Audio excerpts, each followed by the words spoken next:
Alright guys, so last week we got the announcement of the Switch 2.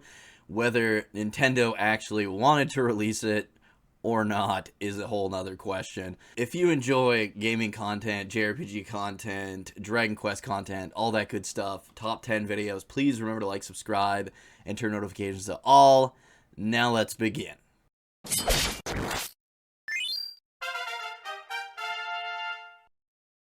Alright, so they unveiled the Switch 2 teaser, I guess it would be. They kind of showed us what it was going to look like, which is good. I wanted to see what it was going to look like. I think everybody wanted to see what it was going to look like. We were all pretty sure it was going to look fairly similar. I don't think anyone's minds were blown, but I also don't think anyone was let down. I mean, what else are you going to expect? It's called the Switch 2. It's going to look like the Switch. It does look like the Switch taken seriously, if that makes any sense. The Switch kind of looks like a toy. The Joy-Cons feel like dollar store fidget toys that, of course, Nintendo overcharges for big time, with the excuse that, well, you're actually buying two controllers. So, here in Canada, it's $120 to buy a Switch controller, which is two Joy-Cons, so technically it's two controllers, according to Nintendo's business model.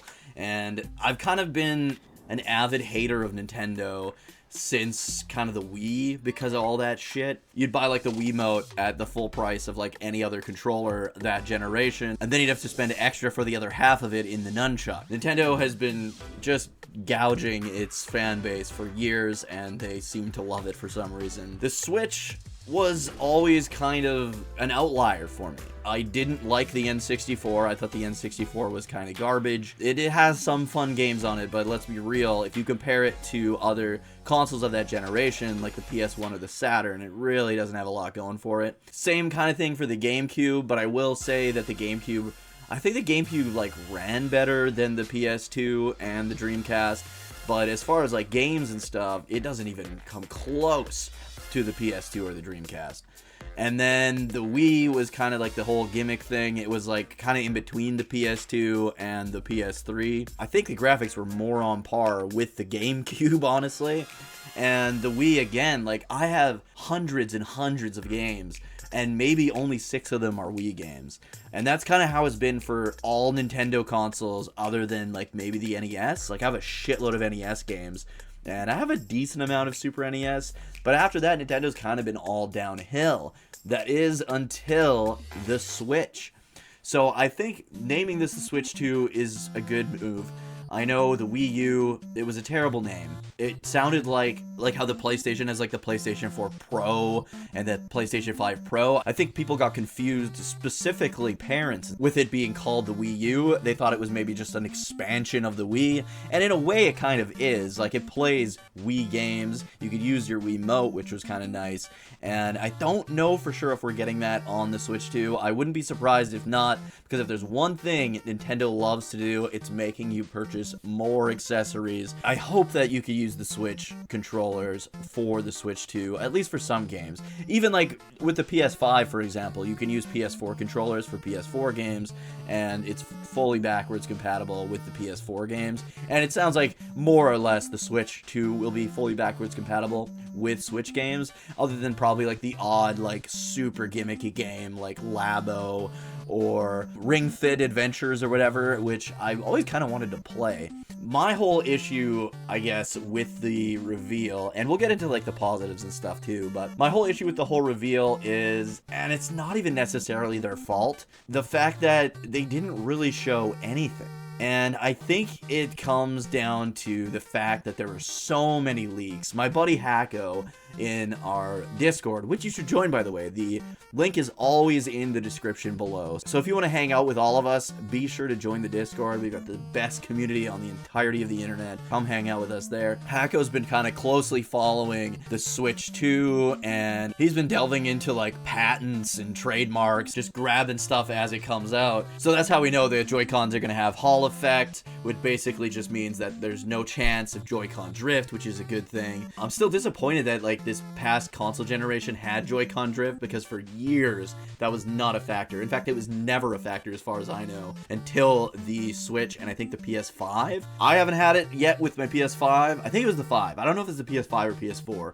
If it's the PS4, then it must be super rare because I've had my PS4 forever and I've never had anything like that. PS5, my PS5 is pretty new, so I only got it probably like December and I haven't had any drift issues. But then again, on the Switch, it was years before I end up with stick drift issues, so it still sucks, don't get me wrong, it really sucks, but it's nice that they've acknowledged this was a problem and came out with the whole Hall effects thing, so they're not going to drift. I think there's a few things that I would have liked them to maybe have added, especially with how cheap and crappy the pack-in Switch controllers are. Like, these Switch controllers are probably the worst controller I've ever used. I would take the N64 controller over them, because like I said earlier, it really just feels like you've got like a dollar store fidget toy in your hand. There's like nothing to it. It's super uncomfortable to press the buttons. The joysticks are all just feel cheap. The whole thing just feels cheap. And I've pulled these things apart before because I had to fix stick drift in them. And I am kind of amazed by how much shit they actually fit in one of those little halves of the Joy-Con. There's a lot in there. At the same time, they just feel so cheap, and they just don't feel good at all in the hands. I know a lot of people have been saying, oh, they're sticking with the crappy design to force people to buy the Pro Controller. Is that what it's called? I don't have the Pro Controller. I just, you want to know what I use for my Switch all the time? I've got an 8BitDo Super Nintendo Bluetooth controller. I think it's the SN30 Pro gamepad. So this is literally the main controller I use with my Switch. The Switch is the only console I've ever used a third-party controller as my main controller. I've never even considered using a third-party controller for one of my main consoles. So it's kind of tells you how much I don't like the Switch controllers. As much as I'm kind of crapping on, the Switch is probably my favorite Nintendo console of all time. It is, as my good friend DG Online or Mike says, a JRPG machine. Like, you've got all the Final Fantasies. I think eventually we'll have all the Dragon Quest games on there. There's all the Xenoblade games are going to be on there now. It's just, there's so many great JRPGs that you can play on the Switch. The portability is super nice. Yeah, it's got everything. It's got like retro style games, which I like. Honestly, the only thing it's like maybe missing is like first person shooters and stuff like that, which I'm not into personally. For like platformers, 3D platformers, action platformers, JRPGs, kind of all the bread and butter that makes kind of a console, to me anyways, the Switch had, and it had it in droves. Like, it was a good fucking console. It was the best Nintendo console of all time. So I totally understand why the Switch 2 is essentially just an upgraded Switch, which is great. I didn't want like another gimmick console like the Wii or anything like that, or the Wii U. Some would say the original Switch was a gimmick console with like the whole like portability part of it, but I don't know. I don't know if I consider it a gimmick console. It was really like much more. Even if it was a gimmick console, it may have been that, but it was that and so much more. What they should have done, and maybe they're doing it, but I doubt it because I haven't heard anything about it, but I would have liked to have seen hardware in the dock of the Switch 2 that adds more power to the Switch when it's docked to go to your TV. 99% of the time I'm playing my Switch, it's docked.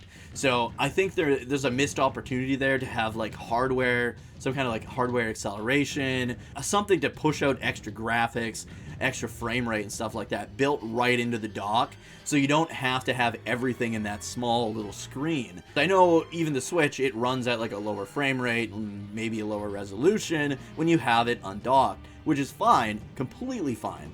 And it does increase that when it's docked and hooked up to a TV. But I think having like extra hardware that connects into the Switch when you have it on dock mode would add so much to the Switch 2 and wouldn't hinder it in terms of graphical and performance capability. And I think that might be what may set this bad boy back, because it sounds to me from like what I've seen in terms of like specs and stuff like that, is we're to be expecting PS4 quality graphics in an era where like the PS5 has been out for quite some time. Nintendo's always kind of like a little bit behind everybody, but now it seems like now more than ever, they're starting a new generation and that far back. I think that's going to be a problem. And it kind of always has been since the Wii. I know that there's going to be a lot of good games, a lot of good first-party games, a lot of good third-party games, but I think that's always going to be like a bit of a crutch for this console, even though it's not even out yet, and that is not a good thing. Another thing you've seen in the trailer is that you can add these little things that clip on to the Joy-Cons to be able to use them as a mouse, which is kind of cool, right? Like, I could use the mouse right here, but why wouldn't you have just had that built into the damn thing? Nintendo always makes you buy these stupid little fucking accessories that should have just been part of the whole controller to begin with. So now you're probably going to have to buy the $120 controller, which is 2 halves of a crappy controller, and then you're probably going to have to spend another $60 to $80 on this little fucking rectangle that clips onto the inside of your controller to use it as a mouse. I get it, the innovation is there, maybe we'll get something cool like a new Mario Paint or something like that, which would be phenomenal, but why wasn't this just made as part of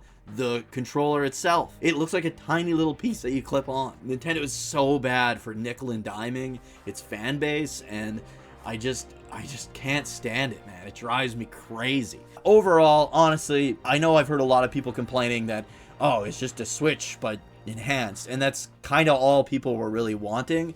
I would have liked to have seen it being a lot more enhanced than what it is, and maybe the controllers getting a redesign because the controllers are just awful. I am a little concerned, and I know a lot of people have been saying the way that the controllers just kind of like pop in like that, I feel like that could get worn out for some people and get real loose, and just the controller will just like pop out and stuff like that. That's definitely a concern. I don't know how they lock in. Maybe there's like some kind of a locking mechanism, but to me that looks a little, I don't know, not great. I was expecting to see a list of games, at least a couple games. We got like Mario Kart. Now whether this is Mario Kart 8 HD Turbo fucking hyper fighting, or if this is Mario Kart 9 finally, is yet to be determined. I think most people online are saying that it's a 9th Mario Kart game, which is great. I'm not like a big Mario Kart guy, but it would be nice to get a new Mario Kart instead of playing the same one since the Wii, which was like several years ago now. I would have liked to have seen more, and again, a lot of that could be because of the leakers. Nintendo was like,